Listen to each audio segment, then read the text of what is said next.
प्रिय छात्रों नमस्कार, मैं गोविंद सर। आज हम एक नया अध्याय लेकर के आपके सामने उपस्थित हुए हैं जिसका नाम है समास। उम्मीद है आप लोग अच्छे होंगे। इस महामारी में आप लोग घर पर ही रहें, जब विशेष आवश्यकता हो तो ही बाहर निकलें, और यदि बाहर निकलें तो मास्क और सैनिटाइज़र साथ में लेकर के चलें। आज का जो हमारा विषय है समास, यहाँ से हर परीक्षाओं में 2 प्रश्न 3 प्रश्न अनिवार्य रूप से पूछे जाते हैं। तो आइए हम शुरू करते हैं कि समास क्या है। जब 2 या 2 से अधिक पद मिल करके एक शब्द का निर्माण करते हैं, जब 2 या 2 से अधिक पद मिल करके एक स्वतंत्र शब्द का निर्माण करते हैं, तो उस क्रिया को क्या कहते हैं? समास। आ गया समझ में? समास शब्दों में होता है। समास कहाँ होता है? शब्दों में। समास की कुछ नियम हैं, ध्यान दीजिएगा कि समास में कम से कम 2 पद होने अनिवार्य हैं। कितने पद? 2 पद, पूर्व पद और उत्तर पद। कम से कम 2 से अधिक पद हो सकते हैं, लेकिन 2 से कम पद नहीं हो सकते हैं। ये समास की एक अपनी विशेषता है कि समास में कम से कम 2 पद होने चाहिए। अब प्रश्न यहां से पूछा जाता है कि समास के कुल कितने भेद होते हैं? तो स्वतंत्र रूप से समास के कुल 6 भेद होते हैं।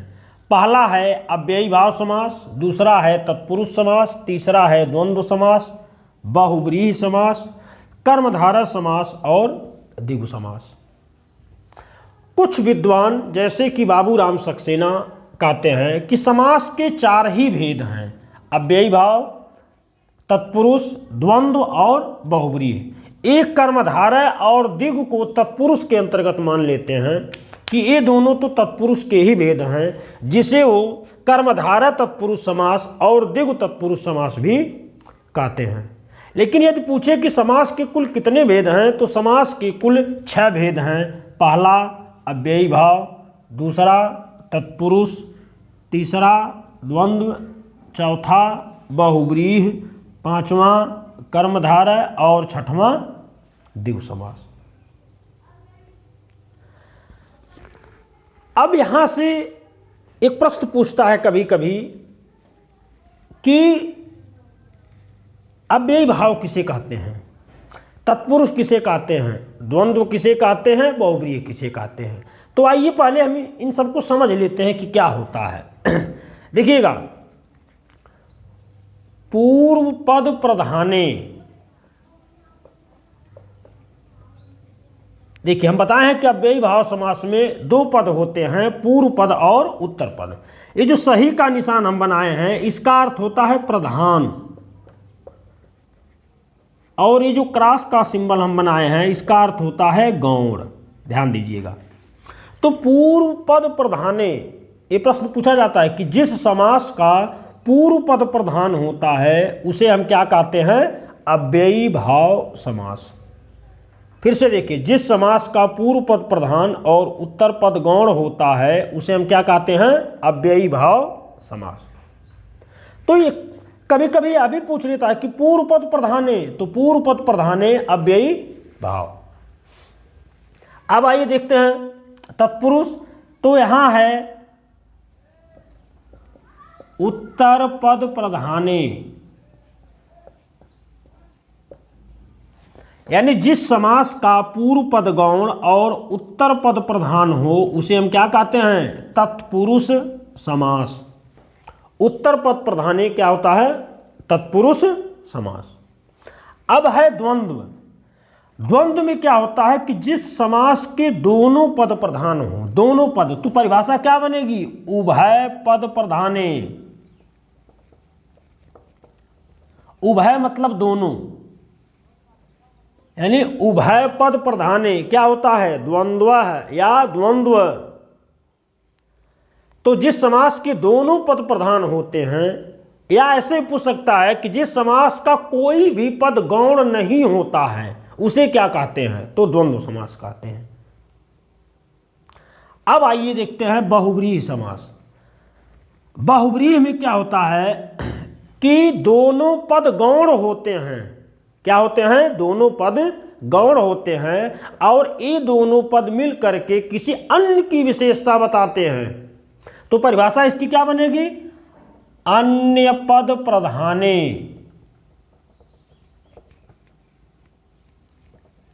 यानी जिस समास में अन्य पद प्रधान होता है उसे हम क्या कहते हैं? बहुव्रीहि समास। अब आइए देखते हैं कर्मधारय समास। कर्मधारय समास में क्या होता है कि ये जो पूर्व पद होता है, पूर्व पद और यहां उत्तर पद, तो पूर्व पद यदि संज्ञा हो, उत्तर पद विशेषण हो, तो क्या हो जाएगा? कर्मधारय समास। या पूर्व पद विशेषण और उत्तर पद संज्ञा हो, या दोनों पद संज्ञा या दोनों पद विशेषण हो, तो वहां कौन सा समास होता है? कर्मधारय समास। इसकी परिभाषा क्या बनती है? विशेषण विशेष्य बहुलम।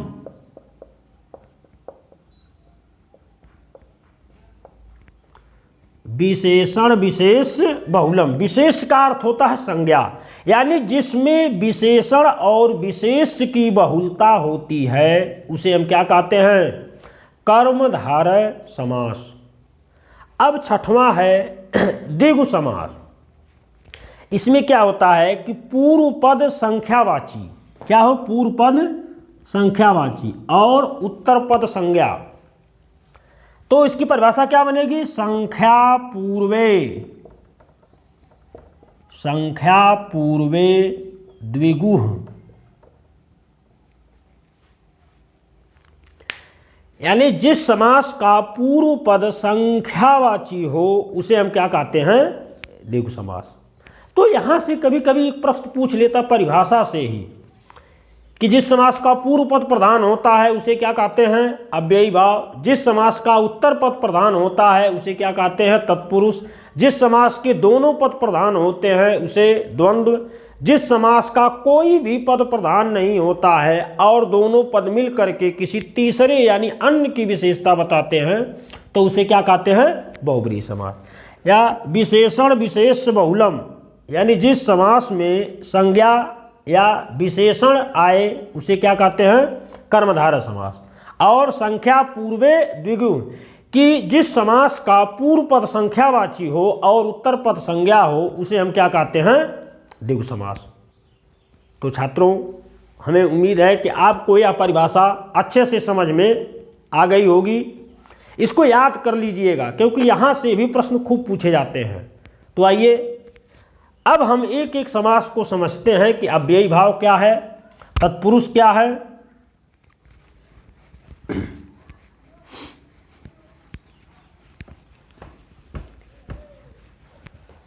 आइए देखते हैं अव्ययी भाव समास।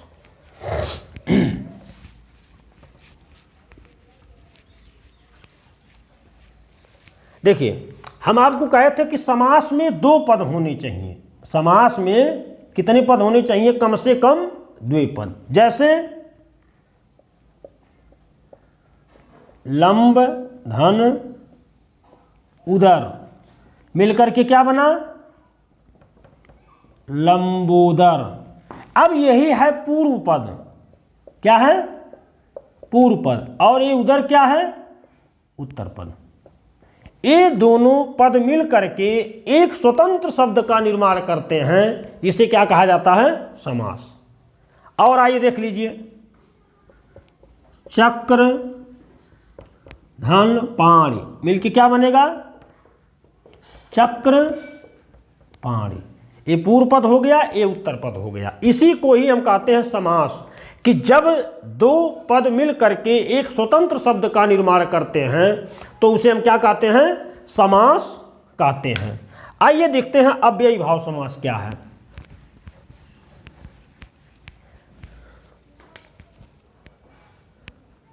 पहला है अव्ययी भाव समास।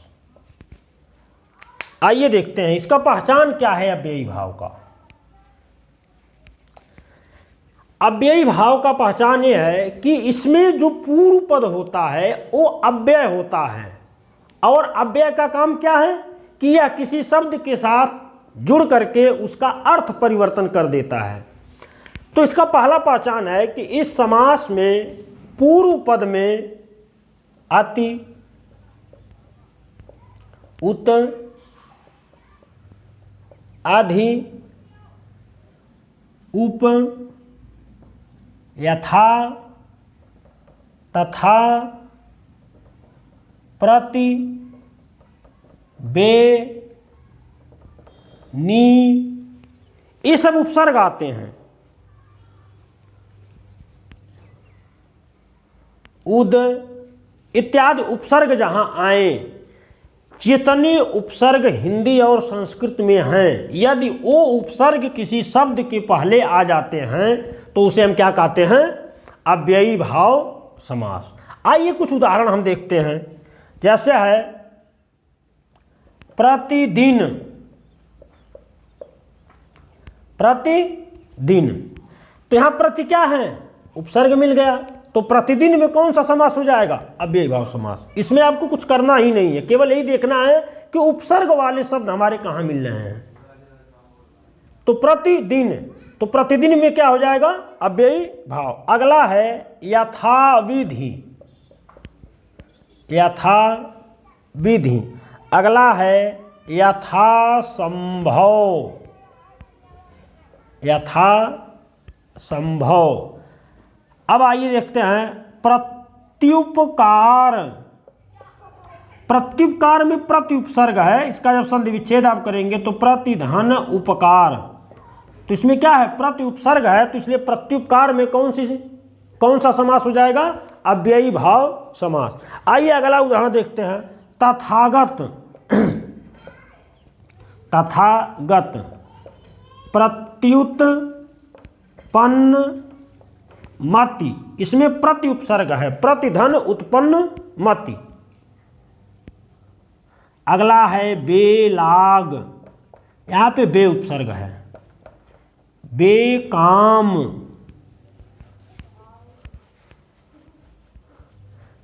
दिनानुदिन, दिनानुदिन, दिन दिन। इस दिनानुदिन का अर्थ दिन दिन होगा, तो इसमें एक दिन उपसर्ग का काम कर रहा है, तो इसलिए ये क्या हो जाएगा? अव्ययी भाव समास। अगला है प्रत्येक, इसमें प्रतिधन एक, प्रति उपसर्ग है। फिर देखिए उपकूल, उपकूल, अधिकारी, अध्यक्ष, यथार्थ। तो ये सब जो शब्द हैं ये आपके अव्ययी भाव समास के उदाहरण हैं। प्रतिदिन, यथाविधि, यथासंभव, प्रत्युपकार, तथागत, प्रत्युत्पन्नमति, बेलाग, बेकाम, दिनानुदिन, दिन दिन, प्रत्येक, उपकूल, अधिकारी, अध्यक्ष और यथार्थ। ये जो शब्द हैं ये अव्ययी भाव समास के उदाहरण हैं। आपको हम बता दिए कि अति, उत, अधि, उप, यथा, तथा, प्रति, बे, नी, उद, उप, ये सब उपसर्ग जहाँ पे जिस शब्द में दिख जाए वो कौन से समास होते हैं? अव्ययी भाव समास। आइए अब अगला पहचान देखते हैं अव्ययी भाव का।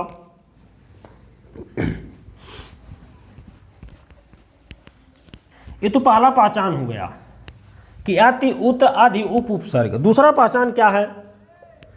यदि पूर्व पद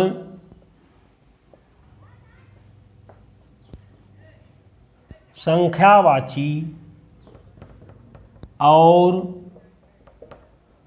उत्तर पद नदीवाची हो। नदीवाची, ध्यान दीजिएगा, यदि पूर्व पद संख्यावाची और उत्तर पद नदीवाची हो तो अव्ययी भाव समास होगा। इसको द्विगु मत बता दीजिएगा, ये नियम है। द्विगु में हम क्या बताए हैं कि पूर्व पद संख्यावाची और उत्तर पद संज्ञा हो, लेकिन यहां नियम क्या है कि पूर्व पद संख्यावाची प्लस नदीवाची मिलकर के क्या होगा, अव्ययी भाव समास। इसको ध्यान दीजिएगा कि संख्यावाची प्लस नदीवाची मिलके क्या होगा, अव्ययी भाव समास। जैसे पंचगंगा, पंचगंगा यानी पूर्व पद क्या है, पंच यानी संख्यावाची और गंगा, तो पंचगंगा में कौन सा समास हो जाएगा, अव्ययी भाव समास। ये तो आ चुका है यूपी टेट में। फिर है द्वियमुना, द्वियमुना, त्रियमुना, पंचझेलम। ध्यान दीजिएगा, चार नदियों को छोड़ करके कौन कौन, ये नियम है, सिंधु, सोन, दामोदर और ब्रह्मपुत्र।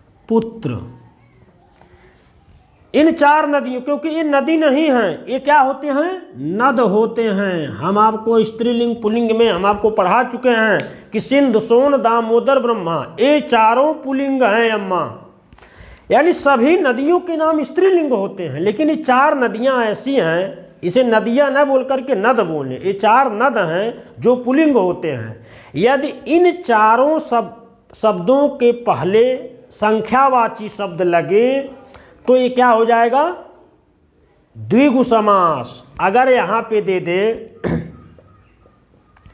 सप्त सिंधु,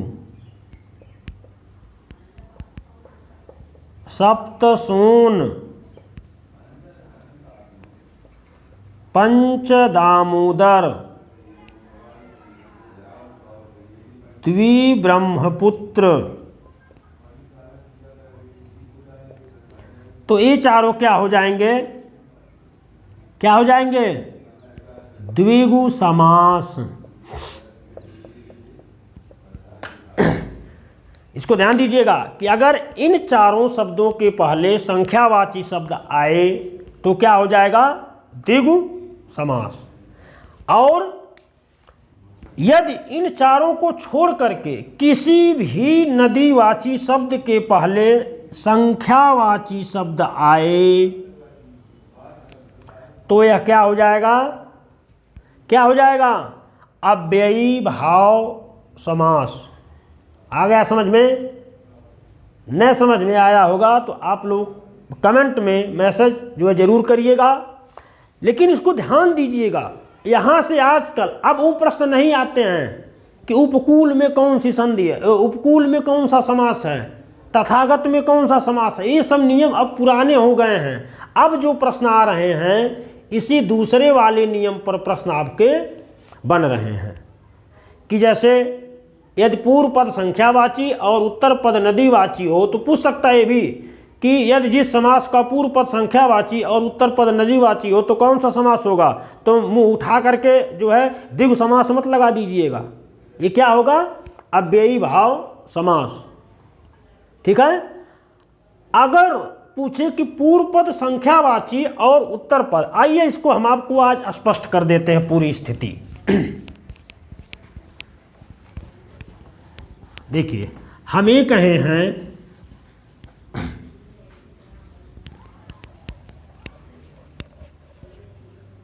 चलिए ये है अव्ययी भाव और इधर है द्विगु। इन दोनों में अंतर क्या है? अब पहले अव्ययी भाव देख लीजिए। हम कहे हैं, चलिए यहां लिख देते हैं पूर्व पद, और यहां उत्तर पद। पूर्व पद संख्यावाची और उत्तर पद नदीवाची, ठीक है। और यहां हम क्या बताए हैं, पूर्व पद संख्यावाची और उत्तर पद क्या, संज्ञा। तब क्या होगा, द्विगु। और यदि पूर्व पद संख्यावाची और उत्तर पद नदीवाची आए तो क्या होगा, अव्ययी भाव। तो आइए इसको आज हम एकदम स्थिति स्पष्ट कर देते हैं। जैसे अब देखिए, ये पूर्व पद है, ये उत्तर पद है, यहां भी पूर्व पद है, ये उत्तर पद है। दोनों उदाहरणों को आप देखिएगा। जैसे हम कहे हैं पंच, और उत्तर पद में गंगा, ये मिलके क्या बना, पंच गंगा। तो पंचगंगा क्या हो जाएगा, अव्ययी भाव। द्वि यमुना मिलके क्या बना, द्वि यमुना। ध्यान दीजिएगा, ये नदियां हैं। और यहां देखते हैं दो उदाहरण हम, त्रिफला मिलके क्या हो गया, त्रिफला। ये संख्यावाची है लेकिन ये संज्ञा है। अब उत्तर पद क्या है, संज्ञा, तो मिलके क्या बना, त्रिफला। फिर जैसे आप देखिए सत सई, सत मतलब 100 यानी संख्यावाची है, और ये सही का अर्थ होता समाहार, ये संज्ञा है। तो ये क्या हो जाएगा, सत सई। चौ राहा, राह संज्ञा है, चौ मतलब 4, चौराहा। तो ये क्या हो जाएगा, द्विगु। और ये पंचगंगा, द्वियमुनम, त्रियमुनम,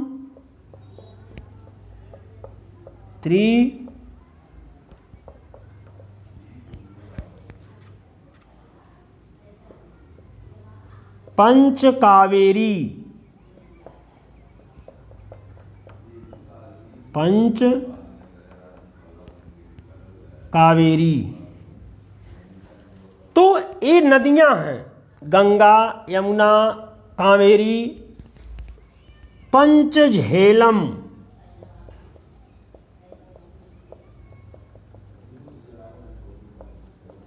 पंच झेलम। लेकिन अभी आपको बताए हैं कि 4 नदियों को छोड़ करके, कौन कौन, सिंधु, सोन, दामोदर और ब्रह्मपुत्र। अगर आ गया सप्त सिंधु में समास है तो क्या हो जाएगा, द्विगु समास। क्यों, क्योंकि ये सिंधु नदी नहीं है, क्या है, नद है। सप्त सिंधु, सप्त सोन, ये भी क्या हो जाएगा, द्विगु। पंच दामोदर क्या हो जाएगा, द्विगु समास। तो आ गया समझ में। इन दोनों में अंतर क्या होता है कि यदि पूर्व पद संख्यावाची और उत्तर पद नदीवाची हो तो कौन सा समास होगा, अव्ययी भाव। यदि पूर्व पद संख्यावाची और उत्तर पद संज्ञा हो तो आपका क्या होगा, द्विगु। ये दोनों में यही अंतर है। अगर आए पंचगंगा, द्वियमुना, त्रियमुना, पंच कावेरी, सप्त झेलम या पंच झेलम तो ये क्या हो जाएगा, अव्ययी भाव। अगर आ जाए सप्त सोन, सप्त सिंधु, पंच दामोदर, सप्तसई, त्रिफला तो ये सब शब्द क्या हो जाएंगे, द्विगु समास के उदाहरण हो जाएंगे। तो ये है अंतर अव्ययी भाव और द्विगु समास में। तो इसको ध्यान दीजिएगा, आजकल के जो प्रश्न बन रहे हैं वो प्रश्न यहीं से बन रहे हैं आपको उलझाने के लिए। तो उलझना नहीं है, ध्यान देना है अव्ययी भाव समास पढ़ते समय कि पूर्व पद संख्यावाची और उत्तर पद अगर नदीवाची आए तो कौन सा समास हो जाएगा, अव्ययी भाव समास। और यदि पूर्व पद संख्यावाची और उत्तर पद संज्ञा आ जाए तो कौन सा समास हो जाएगा, द्विगु समास हो जाएगा। यह है द्विगु और अव्ययी भाव में अंतर। अब आइए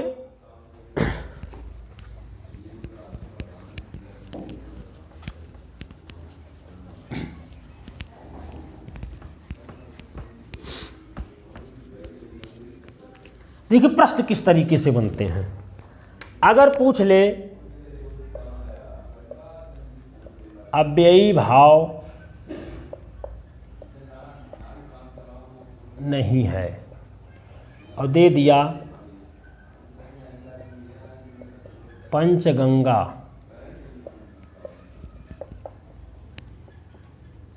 यथाविधि बेलाग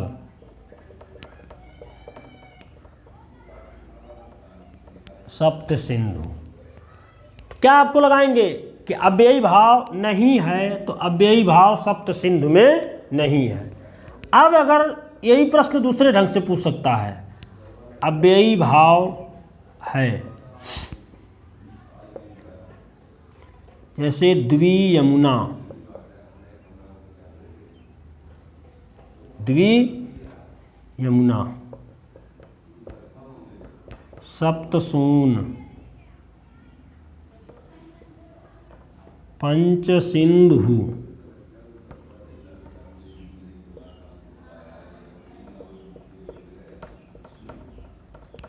त्रिफला। यदि इसमें पूछ ले कि अव्ययी भाव है तो किसमें लगा दीजिएगा, द्वि यमुनम में। आ गया समझ में। तो प्रिय छात्रों, वीडियो को ज़्यादा लंबा न करते हुए हम समास पे 3 भाग में वीडियो बनाएंगे। यदि आपको मेरा यह वीडियो अच्छा लगा हो तो आप हमारे चैनल को लाइक, शेयर और सब्सक्राइब जरूर करिए। नमस्कार।